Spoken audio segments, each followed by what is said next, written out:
Welcome to the Seizure Turnaround, where we explore the topic of functional seizures through conversations with people who provide an unfiltered record of their experience. Today, we're diving into part 2 of the Remission Room conversation with Kate Berger and her husband Ben, who get real about their shift from partners to patient and caregiver and the breaking point that eventually helped them to rebuild a more resilient, deeply connected life. Welcome to the Seizure Turnaround, Ben and Kate. Thanks for having us. Thanks for having us. Ben, could you first start by telling us how you met Kate? Yeah, so we met in high school, second semester of our senior year, a few months before we graduated. We met in the English class, and our first official date was prom. Did Kate have functional seizures at the time that you met her? Yeah, Katie developed seizures a little bit before I met her. Yeah, I remember on our first date mentioning to you, because I wasn't sure how much he knew from gossip around school. Yeah, I have some sort of seizure thing. They don't really know what's going on. But that was the least interesting thing we probably were talking about as two 18-year-olds on that date. So we kind of just, I think to some degree, ignorance was a little bit of bliss. What was your initial reaction when Kate said that to you? Did your perspective change, or what were you thinking? What was going through your mind? I didn't really know what that meant initially, right? It was certainly new to me, but I didn't know anybody with seizures. So the new concept, new then experience having somebody with seizures in my life, it was a surprise, but it wasn't something that knocked me off kilter. Yeah, I think at that point in our relationship, so much of my care was kind of happening during the days, if you will, with my parents. So my mom was taking me to doctor's appointments. We were going through diagnoses. I was getting tests run. And as an 18-year-old, truthfully, I don't know how much I really understood about what was happening. I remember certain tests would feel a little bit more high stakes than others. But then dating Ben, that was in the evening, that was on the weekend, and that was kind of like the fun escape. So I think that for me, I probably wasn't too keen to talk about too much of it. It certainly was impossible to separate. It was gradually introduced and kind of intertwined with our experience. And then it only takes a few seizures for you to kind of get the picture of what you're going to be dealing with. And Ben, how did you respond when Kate did have a seizure? Oh man, I remember the first one. I was a little in shock because I didn't really know what to expect. It was definitely shocking. I don't know if other folks that listen to the podcast can relate, but it's one of those things to me that you hear about it in movies or in a book or something like that. It's not part of real life until it is. I kind of had a picture in my head of what it was going to be like or what that meant. The first one where I was around was a very different experience. So definitely shocked, definitely took time to process. But from there, I mean, you said, Katie, you didn't really have an idea of what you were doing, what you had. But to me, as coming from somebody who had never even seen a seizure before, you're an expert. And so you came across very confidently in terms of like, yeah, this is something I deal with. You kind of brush it under the rug. We're out on a date. I'm just going to go take a pit stop, wait for 5 minutes, and I'm going to have a seizure, and then I'm going to come back. And then we keep doing whatever we were doing before and kind of forget about it. Is how you handled it. And so I didn't have a huge role to play all the time. And so I think because of your perspective on it too, and how you thought about it and how you handled that, your life didn't revolve around it. But I think that helped me then that, okay, that's not a key thing that we need to revolve our relationship around. It's not a key piece of you I need to get to know in that way, because it's just kind of an add-on to life that you have to deal with, but it's not what life is about. Not everybody is able to have that mentality or does have that mentality, but I do think that was really helpful for me getting to know you and being in a relationship with you. Yeah, I think that Ben, to his credit, took it in a stride. I think the first time you have a seizure in front of someone, that's a really vulnerable moment, because I think that's the moment someone's going to run away from you if they're going to do it. And to his credit, he was willing to stay and willing to learn how to help, and very quickly learned how to hold my head if I needed that, or help get me to a safe location. Got good at shoving my purse under my head if I didn't get it there first. And then he really became a great source of crowd control if they were happening in the public. Ben, the bouncer. Truly, truly. Ben, did you also have to handle situations apart from sort of when it was happening in the moment and, like Kate said, keeping people away and just sort of keeping things calm? Yeah, there's one instance comes to mind. So we were at church, it was an Easter service, and naturally then it's much more crowded. There's many, many more people than there usually are. And Katie, you just had a seizure in the entry. And this was close to the end of the service. And so then we had to find a way real fast to basically block you off from everybody else so that the comings and go into the service, people weren't going to crowd and congregate, because that always clearly would make it worse. But there was one person who was not on staff. She's a nurse. And so there came a point in the seizure when she said, we really need to call 911. We need to get an ambulance here. And I said, no, we don't. That's not going to help anything. Don't do that. And she was very adamant that I'm a medical professional. This is going on too long. We really need to call 911. And somebody else was a helpful advocate in that case. She said, I think we're going to defer to Ben because he sees these all the time. So we're not going to call 911. We're not going to do that. Please don't. And if you want to help, you can, but do not try and help in that way because it's not helpful. And she was able to then support me and the two of us in the midst of that. But yeah, it was interesting because at that point, we've been married long enough that I kind of was the expert dealing with that. People have all sorts of opinions. And those opinions are all uninformed in a way because they don't know you, but they want to help. And it comes from a great place. Yeah, people don't understand the condition. And it's a really common thing that we hear, that people don't want to be taken to the hospital, but they're unconscious or they are aware and can't talk. And then, somebody just decides to take them, and then they're really afterwards very upset. Yeah. Was there a time when you shifted from being partner, boyfriend or husband to being boyfriend/husband/partner caregiver? Yeah. When we first graduated college, we moved to a new city. I started my job, and you did not have a job lined up, Katie. And at that point, you weren't healthy enough to work. And so I ended up being your caregiver in a new city. And so you're kind of on an island with me. And I was the only person you really knew. You were in the midst of trying to find more support, certainly through the medical community and getting the right professionals around you, but also trying to meet people and find ways to do that. But that was a tough time because a lot of other people our age were all starting to work as well. And so during the day, they were all doing the same thing. And so then at night, as kind of your support in terms of, you probably hadn't seen a lot of people during the day because everybody else is also pursuing careers, doing all of that. So yeah, I'd say that was the first big shift that way in terms of being a caregiver. Mm. I would agree. The other thing that was happening simultaneously, so we dated for about 4 years before we were married, and that was 18 to 22. Those were my growing up young adult years. And my parents, and my mom in particular, was a really key support person through those 4 years. And so stepping from there into marriage, over those 4 years, there was this kind of gradual tandem caregiving that started to happen where when I needed support, both my mom and Ben were resources for me. And my mom stayed incredibly available as a resource, but just as a nature of moving 3 hours away, and I wanted to establish more independence. I really wanted a level of independence that truthfully I couldn't quite have yet. And so I think what happened is what I hoped to be able to take on independently ended up being taken on some by me, and then to some majority onto Ben, whatever I wasn't able to shoulder. And so I think that multiple different shifting dynamics, including just not having those plans in place in advance. I've always been very optimistic, where I would just hope that maybe seizures wouldn't be as big of a deal when I moved to this new city in this new life phase. And we'll just pencil it in. And then when they were inevitably the same and very active, I wasn't always 100% prepared with the plans in place. And so I think that's where Ben really shouldered that.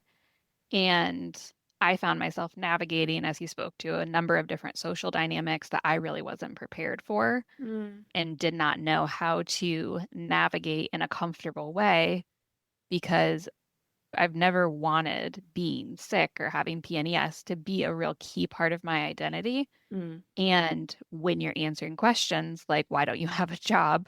Inevitably, it becomes one of the most common talking points. And so the way we dealt with it and the way I chose to deal with that was really by becoming very private and somewhat isolated, which inadvertently, once again, created that dynamic where Ben was kind of on an island. And Ben, how did you manage that role of being a protector in many different ways without overstepping the relationship or the co-caring dynamic? How did you ensure that you were still husband and wife rather than just patient and caregiver? Yeah, I think initially I didn't manage it well. that piece of our relationship became unhealthy. We were both young, we were both 22 when we got married. We just didn't have, looking back, all the life skills or even close to what we have now. You're kind of young and bright-eyed and in the world, like you said, Katie, optimistic, everything is going to go really well in all the ways. And then reality hit, and I don't think either one of us was really prepared for it. And so we just got hit by reality instead. And at some point, we hit this breaking point where we both recognized that we weren't getting what we wanted to, and we needed to change something. And then we're committed to each other, right? I mean, we married. We don't want to get divorced. We don't want to be apart. That's not the goal. What do we need to do so that doesn't happen? And so that we can start growing in the same direction instead of growing in different directions. And I think we had a moment in our relationship when we both felt that we needed to change something, and that we did. But that took some time. And in the meantime, we spiraled down into unhealth along the way. Something that comes to mind for me is that in those dynamics, I think it was a really slippery slope, because at first there's really no problem. It wasn't disrupting our relationship to give in, if you will, to the seizures dictating how we lived our life. Like if Ben missed an event because I had a seizure when we were trying to leave, and then I really couldn't go because I was tired, and he stayed with me. If that happened once and he stayed, that's not a huge deal. But a pattern then quickly develops. And the more you do that, I think that what we found is that it wasn't working, but neither of us were communicating about what wasn't working in that. And you just start to build up fear. And I think it's that lack of communication ultimately that kind of led us to what Ben was referring to, of like this breaking point of this isn't working. Because at that point, we barely had an awareness probably of what the dynamics were for each of us, because we were both just kind of living in this cycle that the seizures weren't going to go away. So there's really no way to disrupt this unless we do it ourselves. Mm. And so, Ben, when you were exhausted, or it sounds like things were crumbling during this spiral, as Kate put it, how did you manage your own mental health? What kind of mental load were you carrying? And did you ever feel like this is just way out of my comfort zone and I really need some help? Yeah, I absolutely did feel that way. At that time, I wasn't in touch with myself enough to really be able to put my finger on it and say, I need to make change because what I'm doing is causing what I'm feeling. I just had this sense of things aren't going the way I want, and it's kind of growing anxiety around that and feeling the weight of it, but not really knowing what to do about it, because I really couldn't put my finger on what it was that was causing that weight to become heavier and heavier, besides that it was something to do with our dynamic and our relationship. But I didn't know myself well enough and understand well enough to know that that was something I could change myself, and I could start to make progress on doing that. So some of the things I did in that time, one of the first steps we took was starting to incorporate a little more active self-care, which is, something I would recommend for every caregiver. That was a game changer in a lot of ways. Even if you do nothing else, that was a huge lift. And that really did change our dynamic in a positive way and give me more energy. So things I would do, I love being outside. So I'd go for bike rides. I would play golf or go to the driving range. Any of those types of things where I could just be by myself. There's no other noise around. There wasn't anything pressing in. I kind of had the freedom of being outdoors in the open in the sun. And that was always really restorative for me. And so we had a lot of times I kind of wore the road down between our house and the golf driving range, because I went there so much, and the paths for the biking trails, the same thing. I would try and build that in some way. I got to the point that I knew when I was feeling a certain way, I could go do one of those activities and that would release the pressure. And so we would have these times when I would say, I really need to go for a bike ride. And you knew what that meant, Katie. And you said, great, go for a bike ride or go to the driving range, go play golf, whatever the thing was. But I knew enough that that would release the pressure, and that would give me the space I needed to take care of myself and then to come back and be a better caregiver, because I was at risk of becoming a really poor caregiver because I wasn't being cared for myself. And actually, you answered one of the questions I was going to ask next, which was, a lot of caregivers recognize that they need to do that and have that time for themselves, which is really important so they can be better caregivers, but they feel a lot of guilt. But it sounds like what you just said was that Kate sort of allowed you, or was just like, yes, like I recognize that you need to go and do this. Is that right, Kate? Yeah, I won't put too rosy of a picture on it. In the beginning, I was afraid of some of this. I was afraid of change, all of these patterns that we had been locked into. I was approaching and I was seeking out of a sense of trying to create a feeling of safety for myself. And so, in order to do that and to start to let go of control and change some of these habits, I had to deal with this feeling of a lack of safety and what's going to happen if I change this. But I knew enough about mental health through all of my treatment that I completely understood and could resonate with some of the feelings he was having. So even though Ben's experience in PNES was the polar opposite of my experience with it, we were both being impacted. It was hijacking both of our lives. We were both being disrupted.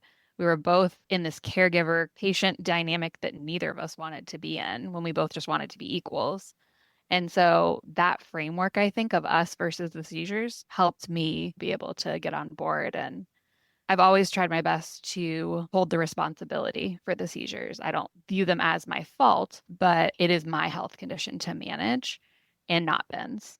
And so I think taking ownership of that and saying that if he's saying he needs space and he's not doing well, once he's communicated that to me, if I have a gap then in what I need to feel well or safe or whatever, then that's on me to figure out because he needs to take care of his mental health. And I think that's kind of a no questions asked area in our marriage that if one of us needs something for that, it's an automatic yes. So, Ben, what was the steepest learning curve for you throughout all of this? What a great question. It really was getting in touch with how I'm doing and how I'm feeling, and then tracing the line to what I needed to do to feel differently. I knew some things that helped. I gave some examples earlier, bike rides and all that, but I didn't always have a good sense of when I would need to do that, what it was about that helped, what was being relieved by doing those activities. I just knew that it helped. But I think through the years, I learned a lot more about understanding what I was feeling and what I needed. And I could do more than just those two things as an example, and understand then how to care for myself better. And I also could communicate better with Katie then. One of the things that she did really well was help me to see some of that and understand that I needed to spend a little more time with myself, learning myself, and being honest with some of those feelings. You know, you mentioned the guilt earlier, Lana, and I think I felt that very much so. One of the things I wrote down while we were preparing for this was that you can't be the end all be all for somebody. A caregiver cannot be the end all be all for the person who they're giving care to. I wanted to be that, and I thought I was supposed to be that, and I wasn't able to be that in the way I wanted, and so that I was failing somehow by not being that. And Katie, you helped me understand and know that the things I was feeling is really valid. I had guilt about feeling all of those things because I wanted to be that person, but you had enough experience with your mental health and understanding it yourself that you could spot that in me and say, no, that's not right. You don't need to feel guilty about this. You're not doing something wrong. Helping me to see that, and then helping me to eventually seek help to understand that more and go on my own journey with my own mental health.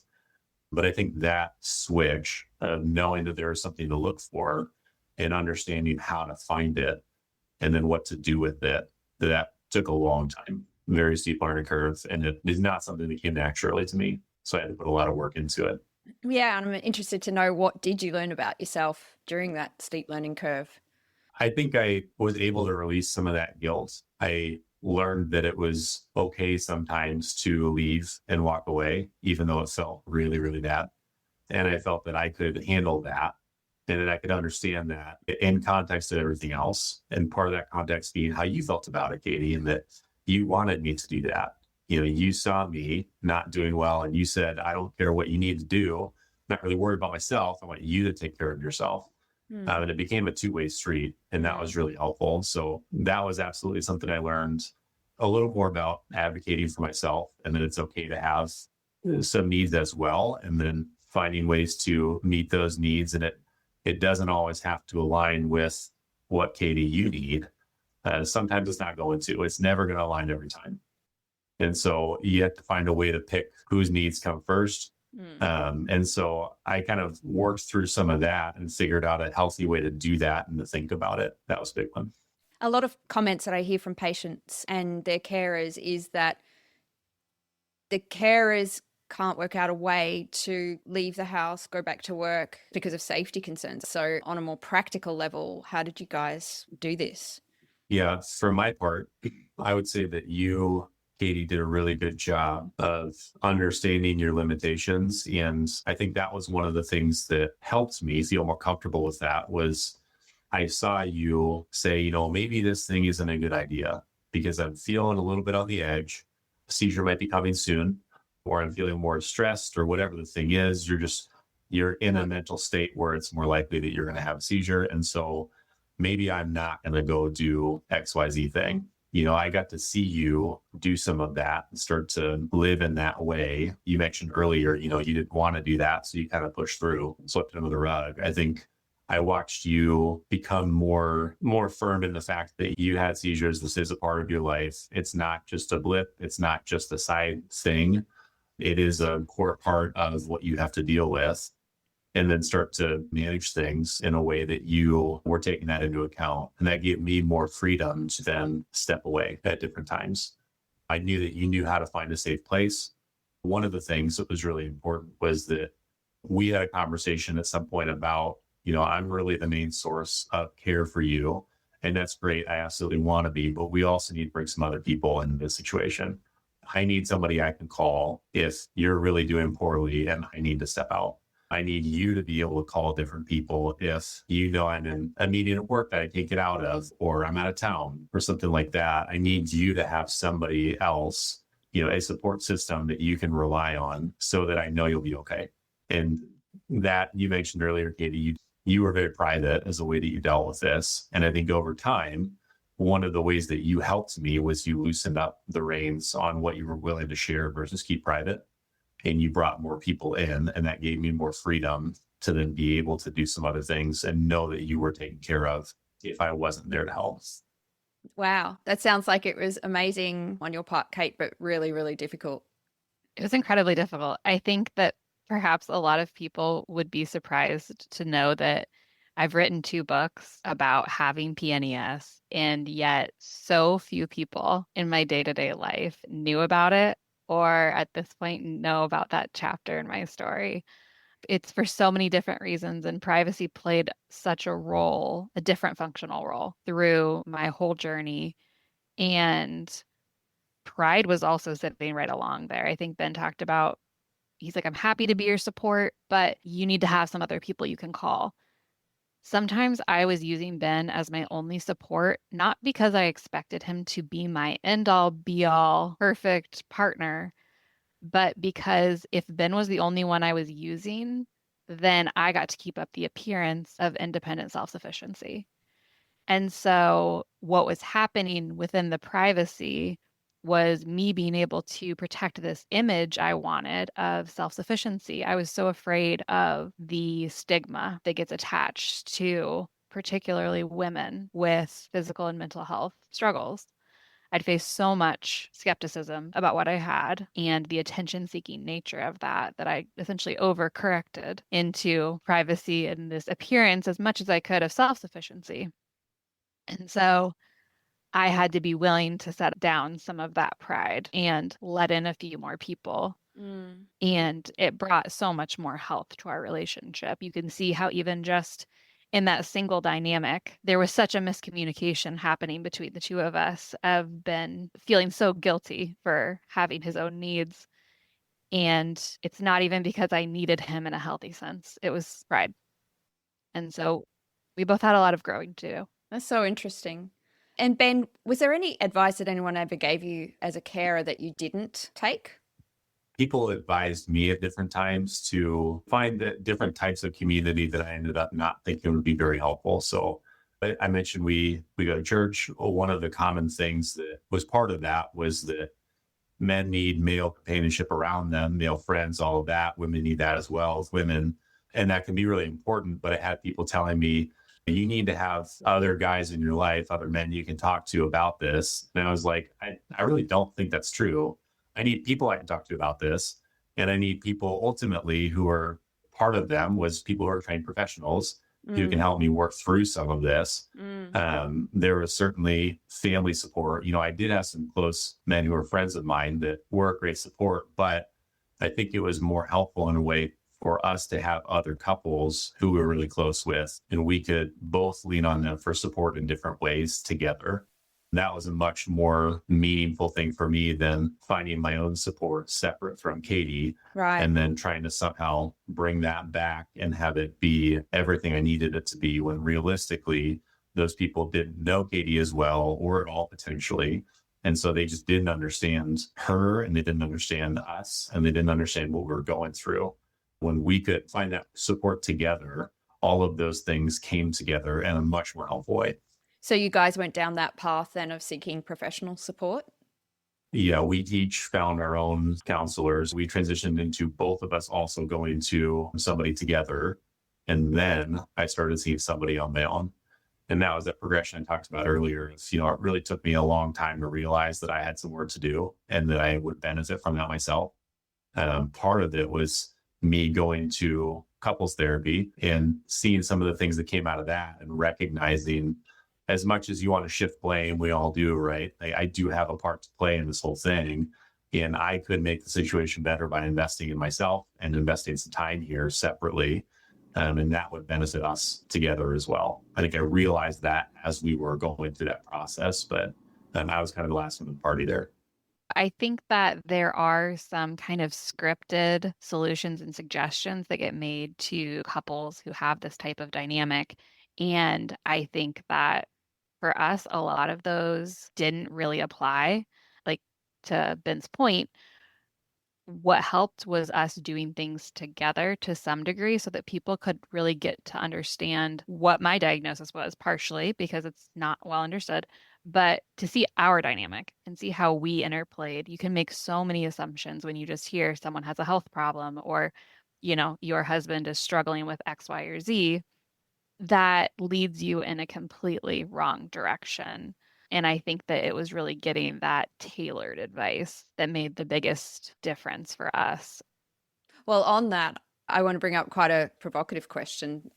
In psychodynamic therapy, there's this concept that a person can unconsciously adopt a quote unquote sick role as a way of unconsciously ensuring that their partner is providing care and love and attention, particularly if they have any sort of insecurity, or it's sort of seen as a way to avoid abandonment, in that, for example, in this case, the functional seizures would act as a mechanism to keep a romantic interest from leaving, because then that partner feels obliged to stay in care for this individual. So I'm really, really interested to hear your responses to that psychodynamic theory. Katie, I want you to go first on this one. I think that that theory is what a lot of people thought was happening. I think that they saw this large display, Ben swoop in to rescue me, take me out of the situation, help me walk out, and end scene. And all they saw was kind of these big peak moments. For anyone who actually met me, what's so funny is that it is the polar opposite of what I would ever do or want in a relationship. The number of times Ben heard me complain and yell about having seizures and having to depend on him and having to get help were so many. And I am the last furthest thing from someone who really wants to be in a spotlight. And so seizures forced these roles and this appearance that to me actually felt like the opposite of what I would ever do to try to create a safe and secure relationship. I, more than anything, would have been afraid that he would leave because of the toll seizures were taking. I was trying so hard to get better and healthier. And despite all of that, I could not make them go away. And what's worse, they would still go through times where they would get worse despite my best efforts. And I thought, surely he is going to grow tired of this and leave, because truthfully, that is kind of what we're told is a typical reaction. If you have a large need, if you aren't able to fulfill certain roles in a relationship or appearances, I think that our society can say some pretty nasty things about how partners are most likely to react. And so it was never our dynamic. And it was also that theory was truly my worst fear. I didn't see it as something that would keep him around. Yeah. Ben? Yeah, I couldn't agree more with that. You mentioned earlier, Katie, something about how you really wanted to just pretend you didn't have seizures and you wanted to live life the way you wanted to live it anyways. And so you kind of ignored them, and to your detriment, certainly at times, right? We had plenty of times when you would try and hide things from me, ways that you're feeling all that because you didn't want it to be true. You wanted to just be calm, cool, collected. You wanted to go to that concert. You wanted to go to dinner, whatever the thing was. And just tried to shove this down and inevitably made it worse when it did come out. But that was the goal every time, was to not have this be part of life and not have this get in the way so that we could live life as if that wasn't the case. So I'd say the same thing. I think in our case, that was absolutely not true. Yeah. Yeah. Just in terms of marriage and intimacy, because functional seizures can make a couple's life feel really unpredictable. How have you both adapted to keeping intimacy and connection alive when a functional seizure, as we know, can just occur at any moment? For us, we found ways to stay connected that weren't dependent on something that seizures could interrupt, if I can say it that way. So a great example, Katie, this is something you talk about in your book, is pizza night. So we lived right next to a pizza shop. They had a happy hour from 2 to 4 o'clock, so right during working hours. But you were able to go right at the end, about 3:58, and go place your order and get us half-price pizzas. And you would bring them back, and then we would broil them in the oven and get them all heated back up once they got back from work, cozy up on the couch in sweatpants and watch a movie.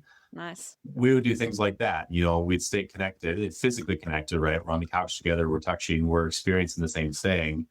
And it was something that if we needed to take a break because you needed to have a seizure, that was okay. We could always come back to that because ultimately it's a really restful, relaxed thing. And that's kind of what you'd be doing anyways after you had a seizure to recoup. And so I think we found things that seizures really couldn't get in the way of, and found ways to stay connected through that. And certainly tried our hands at other things too, and that maybe did or didn't work out at different times. But we always kind of had a core of things that were not able to be interrupted by seizures. Nice. Yeah, I think that the little moments were always something we were taking advantage of. And so being flexible and available to doesn't have to look like a date night where you go out every week. Certain people have ideas or pictures in their head they really want to hold on to of what would keep a relationship strong and intimate and close. And for us, we have probably cobbled together 10,000 tiny things that are uniquely us connection points that mean more to us in our relationship than some of those go out to dinner dates. Yeah. And I think that that's more intimate and more unique and connective. That's really the stuff I think that keeps you together in those hard times. Yeah, the glue. Yeah.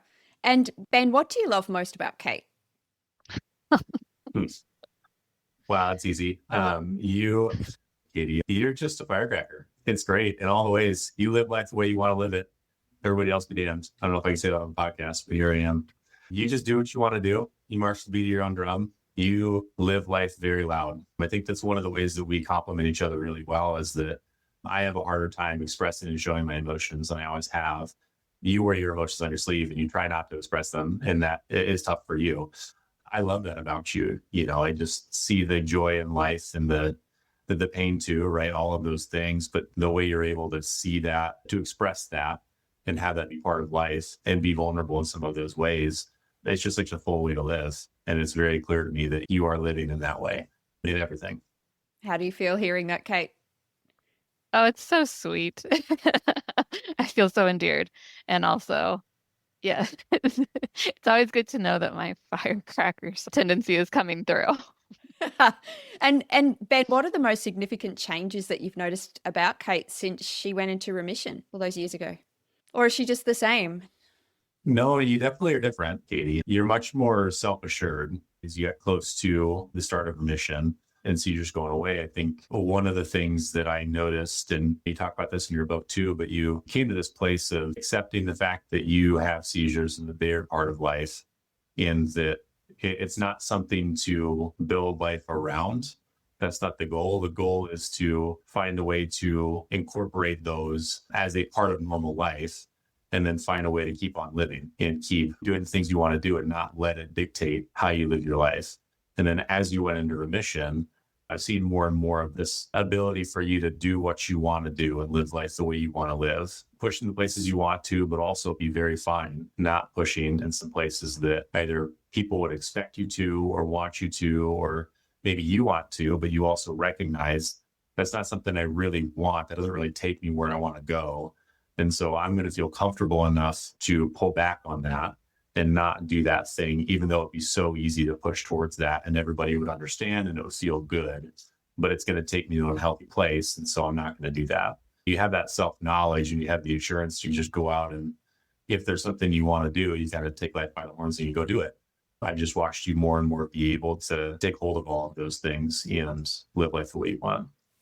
I really want readers to get that from my second book, that yes, I went into remission, but it was really that fourth quarter before I went into remission. That is kind of where the magic happened.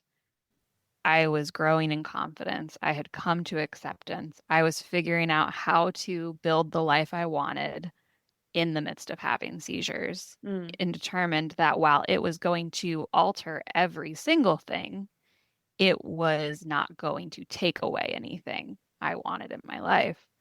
And so I was coming to such a place of peace and acceptance and satisfaction and contentment and really sustainability in the life I was building and in the relationship we had and the dynamics we had found. We had really found such a place of health. And I think that though remission then happened, and that is an immense gift, and I'm so grateful for it, I want people to feel that hope of how good that life felt right before remission. So that if that doesn't happen for you, which I hope it happens for everyone, but if it doesn't, there is still this really, really great life that you can have. So, Ben, what do you wish someone had told you on day one? Oh, man. I wish people would have told me to enjoy it along the way, all the little moments, all the little pieces that we still got to enjoy together. We still got to live a great life in all sorts of ways. It's not about the illness. It's about us. It's about our marriage. It's about you. It's about me. I wish somebody would have told me that on day one, and to focus on those, cherish. It's more important than everything else. Yeah. And Kate, I think you said, correct me if I'm wrong, that you noticed that your seizures built up when you were under periods of stress. Is that correct? Yep. Yes, absolutely. My seizures increased when I was more stressed. And Ben, did you notice that? Did you help Kate navigate that? Or I guess one of the questions that people will probably be wishing that I asked is, what did you notice? And was your perspective the same as Kate's as to what was triggering the seizures? Yeah, I would absolutely say I noticed that when you're more stressed, Katie, you had more seizures, they were worse. I think I could see that stress rising. So I could see it building up over time. I think I would try and find ways to help you bring your stress down, but you didn't always want that. At different times, you wanted to not be stressed. And so you decided to not be stressed. And then you just pretended like you weren't stressed. And so I think some of the things I noticed were your cues about how to tell, and then different things I could do to try and both help you recognize that and say, yes, that is true. And also things that I could do that I knew were stress relievers for you, whether that was a night at home, whether it's going for a walk with your dog, getting outside, getting fresh air, going for a drive, some of those types of things. I would try and bring some of those activities into your life when I saw you getting more stressed. And then you just have a space to talk. I think that was a big one. You've always been somebody who processes externally. And so having a space where there's nothing else going on, again, we're going for a walk, we're going for a drive, we can focus on each other and we can talk about what's going on. That would almost always de-escalate things. It was really, when we were really busy, we were missing each other.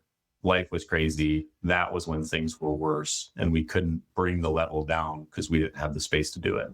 Right. So are you saying that you often noticed before Kate that the stress was building? I don't think I noticed before, but I think I recognized that we needed to do something before you wanted to do something, Katie, if I can say it that way. I don't know if you would say it differently, but I think I was the first one to want to try and change the situation.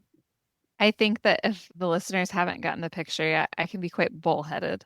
And when it came to my stress levels, Ben and I were playing a game of chicken in terms of who would blink first and admit that I was stressed and needed to take a step back. And so Ben was more ready to be proactive and suggest that perhaps I not take on one more thing, or perhaps these seizures are really starting to escalate. And I was willing to push myself beyond what he was comfortable with or what someone else was comfortable with. Because I think, to your credit, you loved me, you care about me. You're like, you're having 5 a day. Do we really need to make it 6? And I'm like, I don't know. I really want to do it. Let's go to 7 before I'm willing to. Took some managing back and forth, and he, to his credit, would let me run to the tape if that's what I wanted to do and be there when I was on Seizure 7. But I also got to be a little bit more proactive and willing to acknowledge when my body was asking for a break. Mm. Well, so before we wrap up, do either of you have anything that you want to share with the listeners, especially the carers of people who are dealing with functional seizures? Is there anything that you think is really vital for someone who may be newly diagnosed and their carers listening to this? Yeah, I would say the thing that I think was most important early on for me in this was finding a way to care for myself and trying to remove that guilt of taking care of yourself does not mean you're doing something wrong if it's not also taking care of the person you're trying to take care of. Kate? Just to know how incredibly important you are to this whole equation, and not in a guilt sense of don't take a break, but in a value sense. So knowing that, take care of yourself. Please take care of yourself. I know that all of the carers have different relationships. So some are dealing with people who are their child or considerably younger. You don't have to get it perfect. You don't have to get it right and be an expert on PNES day one. It's a journey. You're going to figure out what works for you and for the person you're supporting through a series of trial and error. And the errors aren't going to be as much of an issue if you're taking care of yourself. The communication and the prioritization of self-care are the two things that really drive the health of the relationship. No, well, thank you so much for joining us today. It's wonderful to have this unique perspective where it's both the person who had the seizures and the caregiver, so we can really understand the dynamic and everything that you guys have been through. And I think you're really a beacon of hope to know that, you know, it doesn't have to cost a relationship, but it is something that can be worked through. And just like lots of other things in a relationship, functional seizures is another thing that can be worked through. So yeah, thank you so much for joining us. Yeah, thanks for having us. It was great to be here. Yeah, thanks for having us. Thanks for listening to this episode of the Seizure Turnaround. Join us next time when we hear from a guest who shares their personal journey of navigating life with both autism and functional seizures. Until then, stay well.